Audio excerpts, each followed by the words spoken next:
Gracias. Asambleísta Virgilio Hernández. Indudablemente, como aquí se ha señalado en esta mañana, la tierra es el medio de vida y de producción más importante y además es un elemento fundamental del Estado, es un bien estratégico. Además, en países que hemos tenido bajo desarrollo industrial, la tierra siempre ha sido un elemento fundamental de la riqueza. Fue la producción cacaotera la que permitió el surgimiento de la acumulación del capital, las haciendas cacaoteras, el capital comercial y luego el capital bancario. Y así fue como también se constituyeron los grandes grupos de poder en el Ecuador, de tal manera que la tierra también ha sido un factor fundamental de la acumulación capitalista. Y es indudable que en este momento requerimos un nuevo marco jurídico. Es indudable que se requiere un nuevo marco que permita mirar integralmente el manejo de este recurso tierra, además con el agua que aprobamos aquí en la Asamblea y otros factores de la producción fundamentales, como la asistencia técnica, como el capital. Y en esta ley, en la propuesta de ley, es una propuesta, si es una propuesta, por lo tanto es un borrador hasta que no hayamos aprobado en la Asamblea. En esta propuesta hay avances significativos que ya los ponentes, el ponente y los miembros de la comisión lo han reiterado. La ley define que es una prioridad nacional, intenta resolver el problema y esta contradicción aparente entre productividad y extensión, intenta también ser una respuesta para mejorar la calidad del empleo, define la función social y ambiental, aunque quizá en esto toca hacer precisiones, establece también regulaciones que nos permitan avanzar en el proceso, por ejemplo, de adjudicación, de titularización y también de entrega de territorios y tierras ancestrales. Considera por primera vez el tema de la agricultura familiar, aunque quizá también en esto toca profundizar un poco.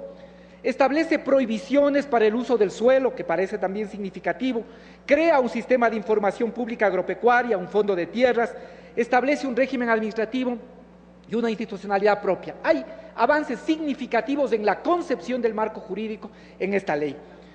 Sin embargo, y para eso es el debate, para que tanto los actores sociales como los distintos legisladores podamos plantear algunos puntos de vista y que la comisión tenga la posibilidad de recoger esos puntos de vista y luego de la consulta prelegislativa, que aquí también se ha planteado por parte de la comisión, podamos en segundo debate aprobar el texto. En ese sentido, quisiera permitirme plantearle a los integrantes de la comisión y al Pleno algunas observaciones y también al Pleno de la Asamblea para que sean materia de debate. Creo que un primer elemento que debemos discutir es relacionado con el objeto y los fines. Y hay un factor que creo que es importante considerar, es lo que tiene que ver con la redistribución. La redistribución no puede plantearse solo en función de las tierras públicas, porque la propia ley establece mecanismos a través de la función social y ambiental, a través de la cual se pretende que aquellas tierras que estén mal cultivadas puedan pasar a manos de quienes tengan capacidad efectivamente de hacerlo. Por lo tanto, tiene que ser una prioridad, tiene que ser un objetivo, tiene que ser una finalidad de la ley. Y esto es importante que se aclare en el artículo 7. De igual forma, y en concordancia con eso, el artículo 8 no puede solo titularizar la tierra pública, cuando aquí mismo se definen mecanismos a través de los cuales se puede acceder a la tierra que está mal cultivada. Y en la función social, creo que hay que ver también las formas de encubrimiento a través de las cuales no se permite que ese predio cumpla la función social. Por ejemplo, el cultivo de pastos, que muchas veces son contradictorios a la vocación natural del suelo. En sectores como la provincia de Manabí hay una cabeza de ganado por 1.3 hectáreas. Esto obviamente es una forma de tenencia, de acaparamiento de la tierra sin que cumpla una función social, y eso no está considerado en el proyecto de ley. Luego, creo que es importante que en cuanto a la redistribución se establezca en el artículo 13 que una prioridad son también las cooperativas, incluso de los propios sujetos que están en el artículo 13, pero que deberían considerarse en esta posibilidad de fomentar el cooperativismo y la asociatividad. Otro aspecto importante que les invito a los compañeros que debatamos es lo que tiene que ver con la institucionalidad. La rectoría tiene que hacerse por parte del ministerio, eso dice la Constitución. Hay que mirar si es que es ese ministerio mismo el que va a ser la autoridad agraria, o se requiere una autoridad que sea como, por ejemplo, la Secretaría del Agua, y que pueda establecer con mayor precisión y claridad sus funciones. Evaluemos lo que ha pasado cuando existía el IERAC, el INDA, y ahora que el ministerio ha estado a cargo, y veamos cuál es el mecanismo más adecuado. Eso sí, les planteo un punto importantísimo, compañeros, en lo que tiene que ver con las funciones de la autoridad agraria. Tiene que establecerse lo relacionado con la plusvalía. ¿De qué sirve que exista un fondo de tierras si después el valor de la hectárea va a ser tan alto que va a ser imposible el acceso a los campesinos? Tiene que establecerse que una función de la autoridad agraria debe ser controlar el mercado de tierras y la especulación de la tierra rural para permitir el acceso a campesinos e indígenas, y de igual manera, incluso que no se le dé tratos inadecuados, ilícitos. Vean lo que está pasando. Aquí alguna vez se habló en algunas provincias de la costa, la provincia de Los Ríos, un ejemplo. Sectores vinculados al narcotráfico compran la tierra, por lo tanto encarecen el conjunto de la tierra y con eso hacen imposible el acceso por parte de campesinos. De tal forma que una de las funciones tiene que ser también la regulación del mercado de tierra para evitar la especulación del suelo e incluso usos ilícitos, como lo que acabamos de decir con el tema del narcotráfico. De igual forma, en el artículo 30 y 40, tiene que establecerse, en el artículo 30, lo del consejo consultivo. No puede ser un consejo consultivo, y también esto está en el artículo 46, lo de participación, solo para seguir lo que tiene que ver con la tierra pública, sino para un manejo integral de todo lo que tiene que ver con la política pública agraria, de tal forma que esta visión restrictiva que se da en el artículo 30 y 46 de las formas de participación, creo que no cumple por lo menos los objetivos que en esta misma ley planteamos. Me parece que, y les pido a los compañeros de la comisión que revisen lo que se ha planteado en el artículo 30 y 46, tal cual lo planteé en el bloque también del Movimiento País. En el artículo 40 no está claro cuál es lo específico de las zonas de desarrollo agrario, en general los objetivos que debe tener la ley.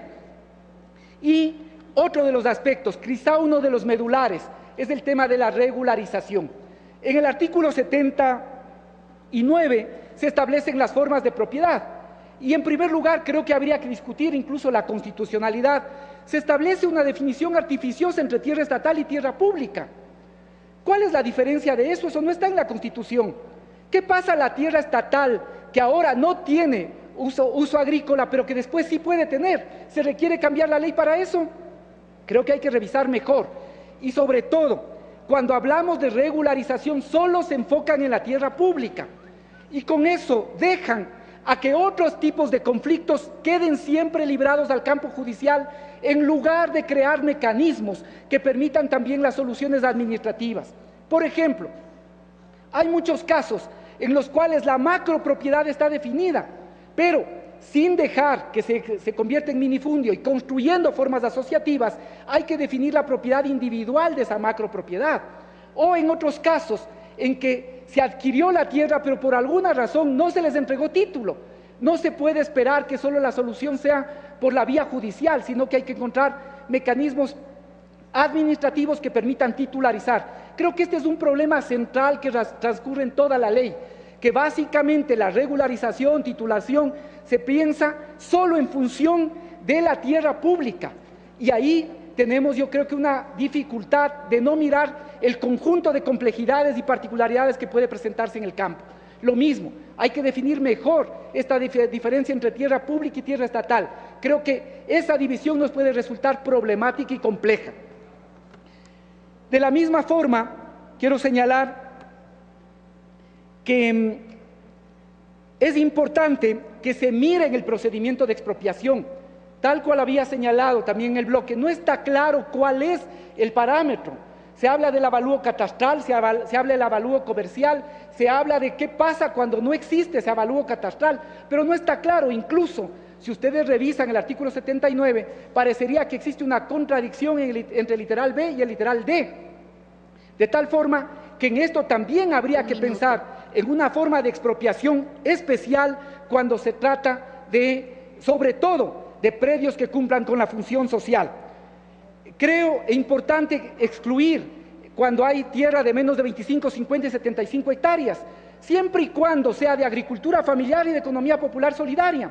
¿Qué pasa con empresas floricultoras que no tienen más de 25 hectáreas, pero que en un momento abandonan su producción? Ya no están cumpliendo la función social, por lo tanto habría como la posibilidad de afectación de esas tierras. Creo que eso también hay que mirar. Y finalmente, dos temas que no quisiera dejar de mencionarlos. Uno, es importante que para la titulación no se establezca este requisito del convenio, porque el convenio lo que hace es que ni la autoridad agraria ni los municipios cumplan adecuadamente su papel. Por mandato de la ley, los gobiernos autónomos, y si no cumplen, interviene la autoridad nacional.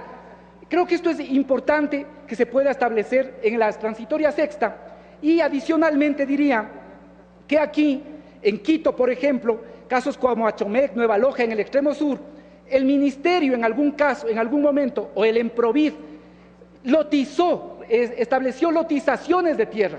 Después desapareció el Emprovid, tiene ahora el MAGAP, pero ahí hay cientos de ciudadanos que fueron o que compraron un lote de terreno que ahora no hay cómo regularizar. Por mandato de la ley también estos casos se debería regularizar.